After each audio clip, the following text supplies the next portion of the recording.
But it's a seldom used tool in my mind. But more importantly, it's a seldom used tool, and when it is used, it's largely not programmed very well because people would just think a partner workout, we're just going to add more volume to the equation and then have two people split it in half.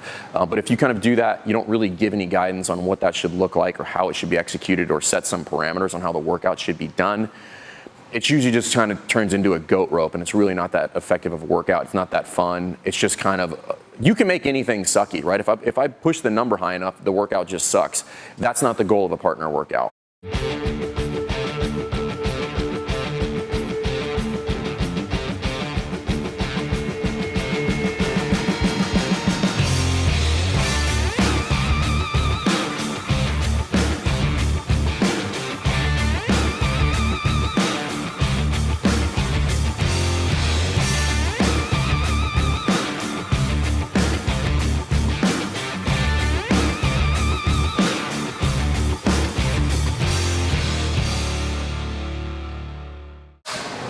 All right, everybody, welcome back to Jerk Block Talk. I'm Jason Fernandez. We're here at CrossFit Rife.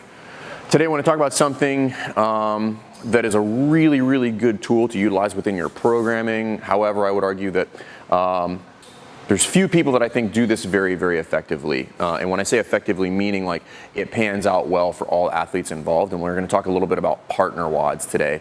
Partner WODs are awesome. We try to get a couple a month, usually on Saturdays, because we try to make them a little bit longer. But this is just a great way to just kind of build community for one, and just have a little bit more fun than I normally would in a normal class setting. So if you're not using partner WODs, it's definitely something you should dabble in. If you're feeling pretty comfortable with programming in general, this adds another layer of complexity to that whole design. But it's also a good skill set to start to design in the event that your gym is growing and you start running into some issues where you're limited in space and now you have to start doing partner workouts because I'm either limited by square footage or by equipment needs. So partner WODs, just a useful skill to start to develop.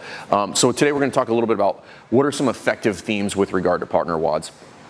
Before we talk about that, here's the goal when you're designing that, right? So if we think about the level 1 course and we talk about, effective program design and what the themes are, they're designed around intensity. So when I'm designing a partner workout, I want to maximize the intensity for both athletes, not just my athlete who's good at a couple particular movements and they take the brunt of the work in that workout. It should be fun. I'm pairing them up and I want the team and I want there to be a little bit more of a competitive environment. I want there to be a little bit more fun, high-fiving, and just jovial attitude. And then the other thing we're trying to do there, which kind of lends itself to the intensity and have fun, is I want to create something that creates a sense of urgency in my athletes. I want them to move a little bit more or move a little bit more quickly than they normally would. And if you've done a really well-designed partner workout, you know this, the last thing any athlete wants to do is have their partner waiting on them to get the work done. So there's some ways that you can design workouts that will achieve just that. So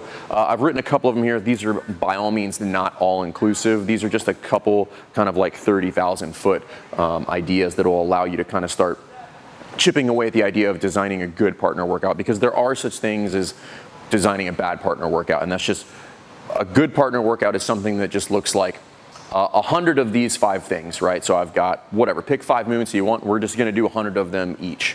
I would argue that's not a super effective or super fun partner workout. There's much more effective ways to do that and much better ways to do that when you design these. So the first thing you can do is just think of it a Congo style. So rope climbs is a perfect example of that. So depending on how many ropes you have, let's say we used to have 9, now we have 6. We'll go back to 9 at some point. In rope climbs, most people are going to do a rope climb or maybe 3 or 4, and then they're going to take a little bit of a break. In a Congo style, it's kind of like you go, I go, right? So I'm going to get up the rope pretty quickly for 1, and then my partner's going to get up the rope pretty quickly for 1. We're going to maintain a faster pace and therefore a higher level of intensity if we're going, you go, I go, you go, I go, you go, I go, because I don't want my partner to wait for me when I'm doing that. So Congo style is really good, and that's generally like 1 and 1. The other thing you can do is limit the rep schemes that anybody's allowed to do. So you could do Congo style workouts, you go, I go, and it would be really effective for barbell work, particularly if it's going to be a heavy barbell. You can really push the pace on some heavy barbell work if you go, you go, I go. But if it's a little bit more like a moderate weight or a lighter weight, you can limit the rep schemes and say, hey, listen, you're capped at 5 reps before you have to switch and your partner has to go. Again, this keeps a really, really high intensity level with my athlete. Think about power cleans, power snatches, stuff like that, where I'm limited to 5. I'm gonna get those 5 in, and then I'm gonna hand it off to my partner, and he's gonna get the 5 in. And the reality of that is, because I'm able to move the weight a little bit faster and I'm gonna get a little bit of rest there, we are collectively going to move a lot faster. And therefore it's gonna hurt a little bit more, again, achieving that intensity piece. Transition tempo. So in these two examples, the Congo style and then the limited rep schemes, that's kind of like while you're working, I'm resting. There are other ways to design those where we're both doing work at the same time, particularly at our different stations. So think about something like, I did one recently where we were doing dumbbell bench press and we had D-balls, just kind of like a D-ball clean over the shoulder. So what you can do in this one is, in order to get a little bit of rest so that you can kind of maintain that intensity, is you can determine which one of those movements, and it's usually going to be the slow one, will facilitate the change, right? So let's say in that workout, I think we did 10 minutes, it was me and a partner, we did 10 minutes of dumbbell bench press, and then the other person was doing the D-ball clean, and it was 10 of those. So the partner, the slow movement is going to determine when we switch, right? So I'm gonna get my dumbbell bench press, and then my partner, once they finish the D-ball clean, then we're gonna switch. And this may not always pan out the same way, because if I have, and this is the good way to kind of mix this up, if I have an athlete who's faster at the D-ball clean, we might end up switching at the same time. Okay, and that's kind of the dynamic that you want to throw in there, is like you get to people to leverage their skills, and it kind of changes the dynamic of the workout, and the pacing is not fixed all the time. It's not like you're going on this rest and this work interval. Or you can just set it to where there's like a specific work rest ratio. My partner's going to do 1 round, then I'm going to do 1 round. So for instance, if you were going to do a 21-15-9 rep scheme, I'm going to do that. Partner A, 21 reps, and then partner B, 21 reps, and then we're gonna go through 15 and then 15. And in that scenario, we don't move on to the next movement or the next set of reps until partner A has done that full round of that movement in those rep schemes. So just a couple big picture items. I know the partner workouts can be really, really daunting to program, particularly if you want to do them well. I've got a little bit of experience programming for different competitions and stuff like that. There are some different things you can throw in there when the rest is not really rest, where they can be in static positions, whether it's front rack holds or deadlifts, stuff like that. Also really good ways to spice that up, and really helps to create that sense of urgency, because you don't want your partner over there doing that. But it's a seldom used tool in my mind. But more importantly, it's a seldom used tool, and when it is used, it's largely not programmed very well, because people would just think a partner workout, we're just gonna add more volume to the equation and then have 2 people split it in half. But if you kind of do that, you don't really give any guidance on what that should look like or how it should be executed, or set some parameters on how the workout should be done.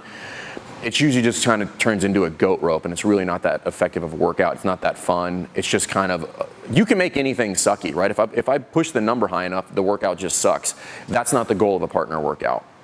All right, and you can do 2s, you can do 3s, and you can apply all of these concepts to, regardless of how many athletes you want to do. Once you get into 3 or higher, then there's a whole logistical complexity that kind of enters the scene and makes it really, really difficult to manage. But remember the goal, maximize intensity for both athletes. And this is one of the things where I want to pair people up who are about of equal skill set. But sometimes I want to pair them up where they have like maybe 2 movements that one's good at and the other one's not good at, and they can swap and they can each have their own strength, but they each have their own struggle point. And it should be fun, and I can create that sense of urgency, because I don't want my partner waiting on me. So I'm gonna move a little faster in order to get the work done and get in there. So play around with that, start designing those. My recommendation to you is, when you first start programming these, test these before you do them. Partner workouts, if not tested beforehand, really, really can get out of hand, and they will not unfold the way you think they will, because they're not moving fast enough, or the rep schemes are too high. So you're gonna have to play around with these a lot. Once you kind of get into normal programming for an individual athlete, once you've got a couple thousand of those under your belt, you can pretty much map that out. I can tell you from experience, the team ones you really need to walk the dog on that, because there's an added layer of complexity in there that really makes it difficult to do effectively. So it's just something we've been playing around with, something we like to do on a frequent basis, and I've been in a lot of gyms where it's just not done super effectively, and it's just not that fun. And the whole point of doing that is, again, we really just want to have fun and create community. That's what we're here for. We're not all going to the games, so it should be fun, and we're going to get some fitness in at the same time. So if you have any questions about that, please drop that stuff in the comments. If you like this content, please subscribe to the YouTube channel, and we'll see you next time. Thanks.